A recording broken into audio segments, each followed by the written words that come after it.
કેવી પાટી હે તારી, વાહ જી વાહ. અરે વાહ, પણ આવું કેમ દેખાય? સફેદ કેમ લખાતું નહીં? હે સરસ. જો અક્ષર આરા કરવાના હો બેટા, અને આમાં જ લખીને બતાવવા આવજે કોને. હવે તો ભલે સરવાળો તો હમાય ને, બાદ બાકી હમાય, 5 શબ્દ હમાય, નાના અક્ષર કરી તો 5 શબ્દ હમાય. હો હવે આમાં બતાવવા આવજે.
કહેજો હો, અહીંયા ઊભું રાખશે અને જોઈ જોઈને શાંતિથી પૂરી લેજો.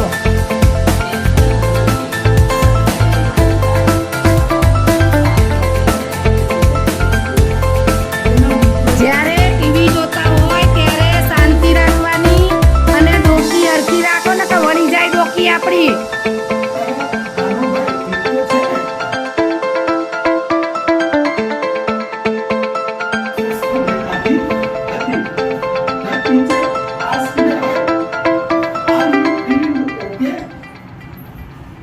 શિક્ષકે તેને પૂછ્યું, તને એક લાગે છે? ખુશી નોડેડ સ્ટીલ નોટ. વધુમાં વધુ અંગ્રેજી પર ધ્યાન આપજો, 5માં આવી ગયા. હજુ પણ ઉપર જોવાની હિંમત નહોતી થઈ. ત્યાર પછી આગળ જોઈએ.